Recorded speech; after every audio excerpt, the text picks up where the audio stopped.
ग्लानिर्भवति भारत अभ्युत्थानमधर्मस्य तदात्मानं सृजाम्यहम् परित्राणाय साधूनां विनाशाय च दुष्कृतां धर्म संस्थापनार्थाय संभवामि युगे युगे। যখনই ধর্মের হানি ঘটে, যখনই অধর্ম বৃদ্ধি পায়, তখনই সৎ পুরুষদের উদ্ধার হেতু, অধর্মীদের বিনাশ হেতু আর ধর্মের পুনঃস্থাপনা হেতু আমি জন্মগ্রহণ করি। এ প্রত্যেক যুগে হয়ে আসছে আর আগামীতেও এই রূপই হবে।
গাথা নয় এ কৈলাসের, নয় সে ব্রহ্মলোক আর গোলকে।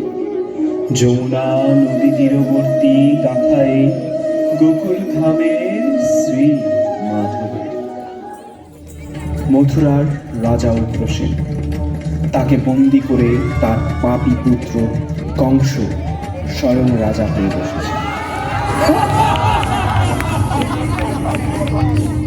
শুধু একজনেরই আরাধনা হবে মথুরায়, কংস। শুধু মথুরায় নয়, বিশ্ব ব্রহ্মাণ্ডের উৎসবন, সর্বমর্ত মানব কেঁদে উঠবে কংসের জন্য।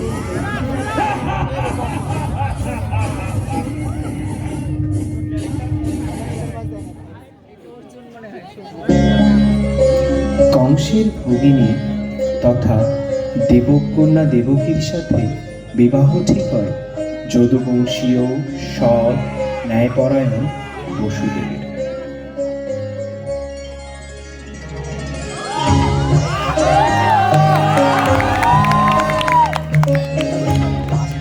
তখনই হয় দৈবজ্ঞান। যে ভগ্নীকে তুমি অত্যন্ত প্রসন্নতার সঙ্গে রথে আরোহণ করে শ্বশুরালয়ে প্রেরণ করছ, সে হবে তোমার মৃত্যুর কারণ। অষ্টম গর্ভের সন্তান হইবে যে জন, সেই জন হরিবে কংস তোমার জীবন, তোমার জীবন, তোমার জীবন, তোমার জীবন, তোমার জীবন। কংস বন্দী করে তারই নিজের ভগিনী দেবকী এবং জামাতা বসুদেবকে। বসুদেব দেবকীর প্রাণ রক্ষার্থে কংসকে প্রতিশ্রুতি দেন যে ভূমিষ্ঠ হওয়ার পর তাদের সকল সন্তানকে তিনি কংসের নিকট অর্পণ করবেন। কংস একে একে দেবকীর 6টি সন্তানকে হত্যা করে। দেবী যোগমায়া দেবকীর সপ্তম গর্ভের সন্তানকে বসুদেবের প্রথম পত্নী রোহিণীর গর্ভে প্রতিস্থাপন করেন। জগৎ সংসার যাকে বলরাম নামে জানে। এরপর আসে সেই ক্ষণ যখন দেবকীর অষ্টম গর্ভের সন্তান হিসেবে জন্ম নেন ভগবান শ্রীকৃষ্ণ। বসুদেব তার অষ্টম সন্তান কৃষ্ণকে কংসের রক্তচক্ষু থেকে রক্ষার জন্য শ্রী বিষ্ণুর আজ্ঞা অনুযায়ী গোকুলের নন্দরাজের আলয়ে রেখে আসেন।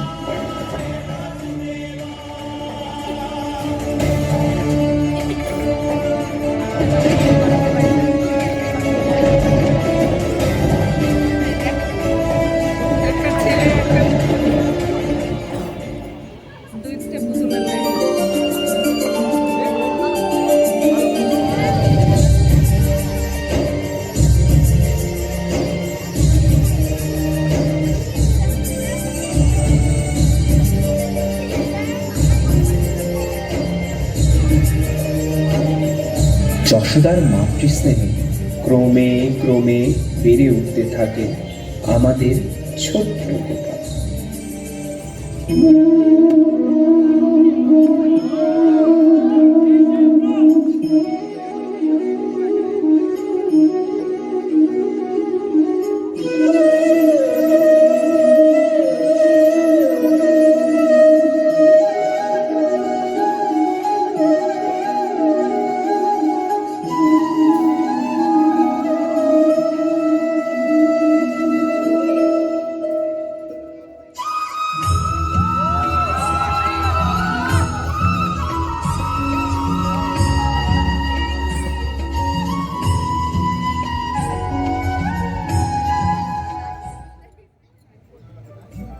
দুরন্ত বালক শ্যাম করে মাখন চুরি, বস্ত্র চুরি, চিত্ত হরণ করে সে সকল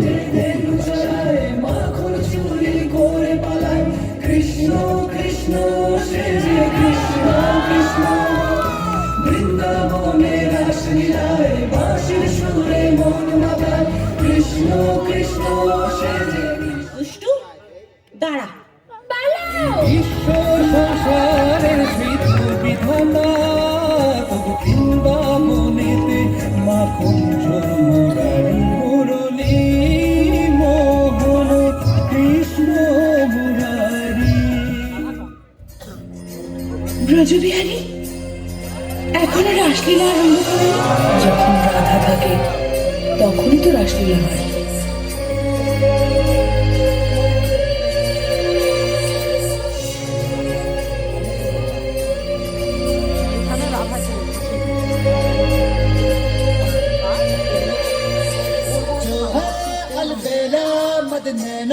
वाला जिसकी दीवानी ब्रिज की हर वाला, वो किसना है, वो किसना है, वो किसना है, वो किसना है, किसना है।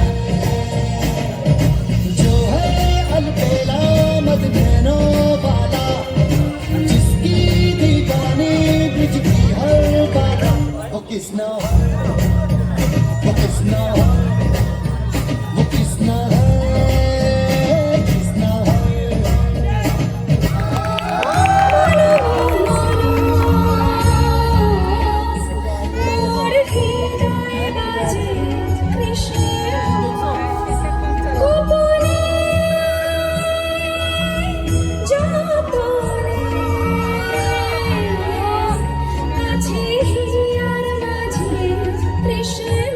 কানাই, এখন যে যাবার সময় হলো।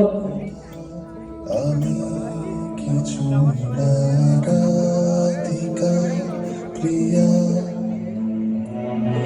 যা ছিল আমার তোমাতে দিয়েছি সুপিয়া। তুমি মোর চেয়ে দূরে না, আছো তুমি ছাইয়া। আমি যদি হই কায়া, তুমি আমার প্রতি ছায়া রাধা। কৃষ্ণ এবং বলরাম বৃন্দাবন ছেড়ে মথুরার উদ্দেশ্যে পাড়ি জমালো।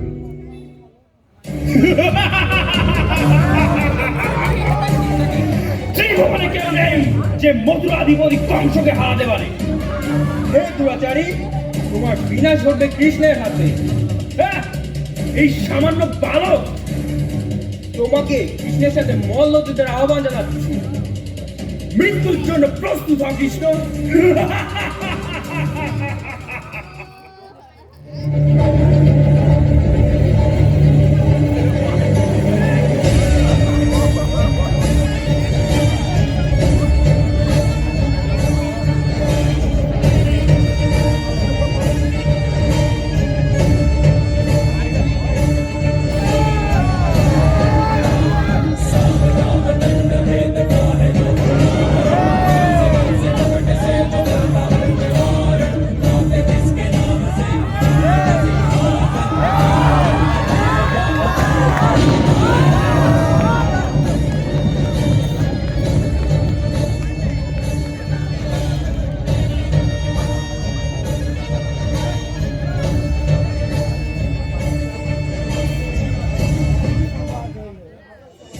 কংসবধের পর শ্রীকৃষ্ণ মথুরার রাজা হন, কিন্তু জরাসন্ধের বারংবার আক্রমণ থেকে মথুরাবাসীকে রক্ষার্থে শ্রীকৃষ্ণ দ্বারকা নগরী স্থাপন করেন।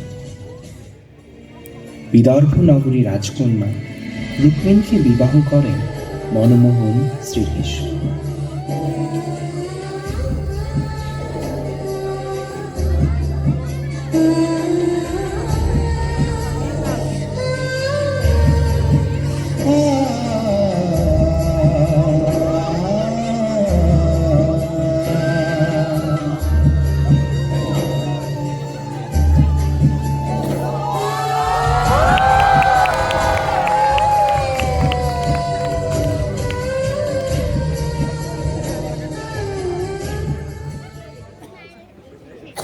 শ্রীকৃষ্ণের বাল্যবন্ধু সুদামা অতীব দারিদ্র্যে দিন যাপন করছিলেন।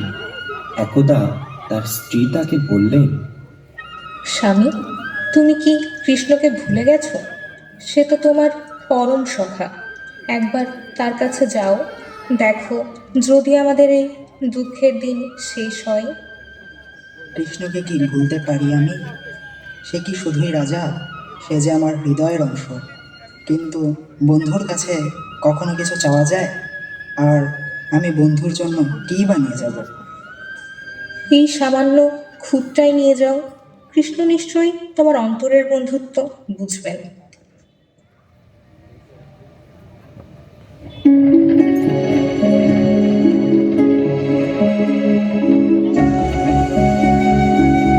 সুদামা, সখা দাঁড়াও।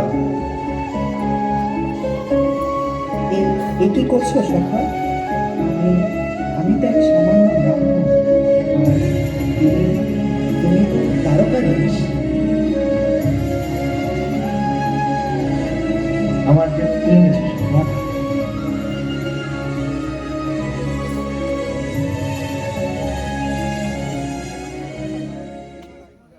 অত্যাচারী রাজা জরাসন্ধ নিজের শক্তির অপব্যবহার করে অন্য রাজাদের পরাজিত করে বন্দী করেন ও তাদের বলি দিতে উদ্যত হন।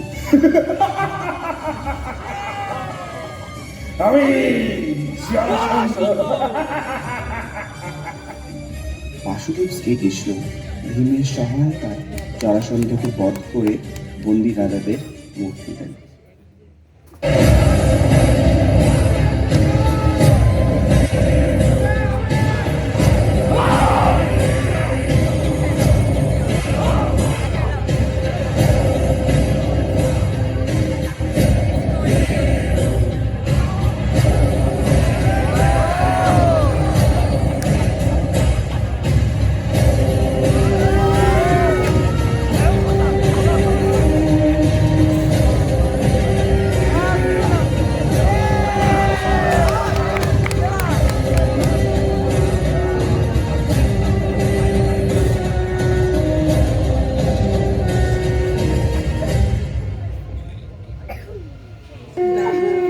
কৌরবগণ পাণ্ডুপুত্রদের রাজ্যভাগ দিতে অগ্রাহ্য করে।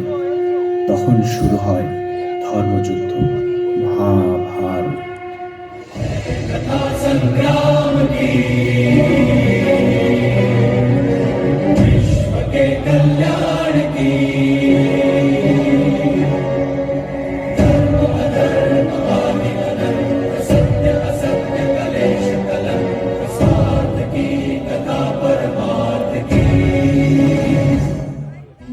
আমি কি হেতু নিজের আপনজনকে হত্যা করবো মাধব?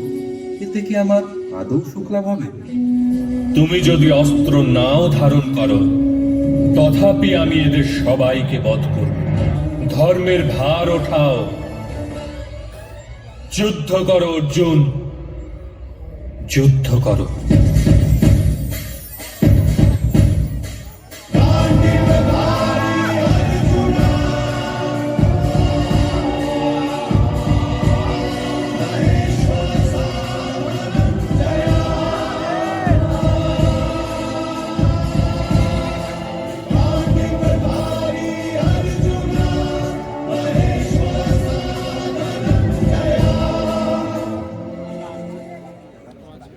কুরুক্ষেত্রের যুদ্ধে কৌরব বংশের বিনাশ হয়। শ্রীকৃষ্ণ এসে উপস্থিত হন হস্তিনাপুর রাজদরবারে দক্ষিণী মাতা গান্ধারীর নিকটে।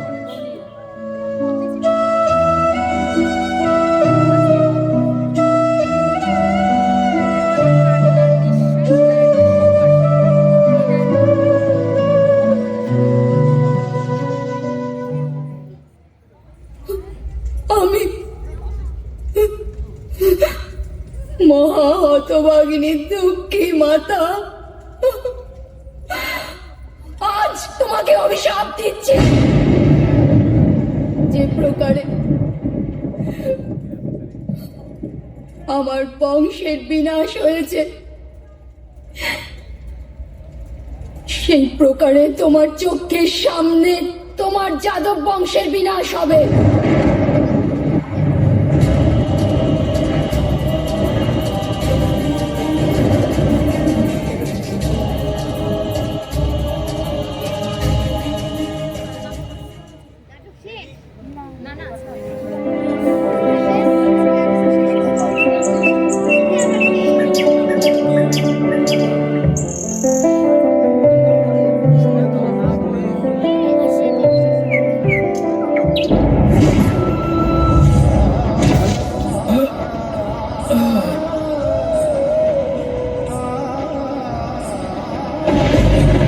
আমি কি করলাম?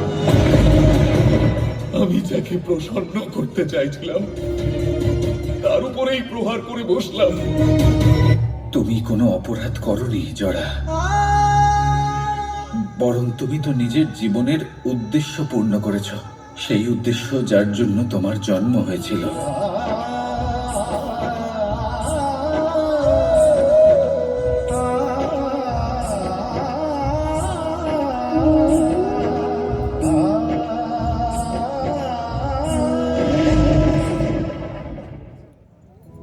Thank you.